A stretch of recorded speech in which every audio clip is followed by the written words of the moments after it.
بسم اللہ الرحمن الرحیم۔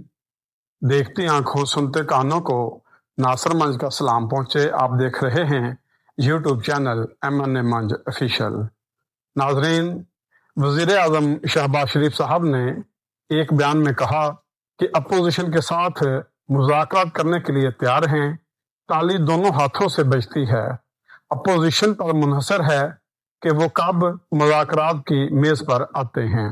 اس پر مولانا فضل الرحمان صاحب نے رد عمل دیتے ہوئے کہا کہ یہاں ایک ہاتھ ہے جو قوم کو تھپڑ مار رہا ہے۔ وزیر اطلاعات اور نشریات نے امریکی نیوز ایجنسی ایسوسی ایٹڈ پریس کو تحریری جواب دیتے ہوئے کہا کہ شہباز حکومت نے عمران خان کے اہل خانہ اور پارٹی کے عمران خان کی قید تنہائی، علاج میں غفلت، ذہنی تشدد کے بیانات کو بے بنیاد قرار دیا۔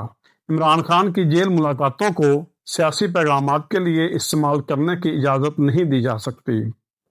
PTI کے رہنما میجر طارق صادق صاحب نے بات کرتے ہوئے کہا کہ اعصاب کی جنگ ہو، صبر کی آزمائش ہو یا استقامت کا امتحان، عمران خان نے ثابت کر دیا کہ انہیں توڑا نہیں جا سکتا۔ پاکستان پیپلز پارٹی کے سینیٹر سلیم مانڈوی والا نے بیان دیتے ہوئے کہا، عمران خان سیاسی قیدی ہیں، ان پر بنائے گئے کیسز سچے ہیں یا جھوٹے مگر قابل ضمانت ہیں۔ اگر وہ سیاستدان نہ ہوتے تو انہیں کب کی ضمانت مل چکی ہوتی اور وہ آرام سے اپنی زندگی گزار رہے ہوتے۔ ضمانت نہ ملنا بھی ایک سیاسی مسئلہ ہے۔ ناظرین، عجب حکومت کی غضب کہانی۔ حکومت پاکستان کا بہترین کارنامہ ملاحظہ فرمائیں۔ حکومت کا درآمد شدہ چینی کو ہی برآمد کرنے کا فیصلہ۔ حکومت نے درآمد کی گئی چینی میں سے 1,08,000 میٹرک ٹن چینی برآمد کرنے کا فیصلہ کر لیا ہے۔ وزیر اعظم شہباز شریف نے بلوچستان نیشنل ورکشاپ کے شرکاء سے گفتگو کرتے ہوئے کہا کہ فیلڈ مارشل سید عاصم منیر صاحب کے ساتھ مل کر کراچی سے چمن تک NA-25 شاہراہ تعمیر کر رہے ہیں۔ ناظرین، ادارہ شماریات کی طرف سے ایک خبر سامنے آتی ہے، ایک سال کے دوران روزمرہ کی اشیاء کی قیمتوں میں خاطر خواہ اضافہ ہوا ہے۔ اس ایک سال میں پیاز 32.5%، ٹماٹر 93.21% اور آٹا 62.25% مہنگا ہوا ہے۔ LPG کی قیمتوں میں 51.69%، ڈیزل 33.08 اور پیٹرول 27.65% مہنگا ہوا ہے۔ عدنان عادل صاحب نے بات کرتے ہوئے بتایا کہ پاکستان میں 30 سال سے کم عمر کے لوگ آبادی کا 68% ہیں اور 48% نوجوان بے روزگار ہیں۔ زراعت اور صنعت کی پیداوار کم ہو رہی ہے۔ عوام پر ٹیکسوں کی بھرمار جبکہ حکمرانوں کے عیش و عشرت میں اضافہ ہو رہا ہے۔ PTI کے رہنما سلمان اکرم راجہ صاحب نے ایک بیان میں کہا کہ اب پورے ملک کی امید کا محور سپریم کورٹ ہے۔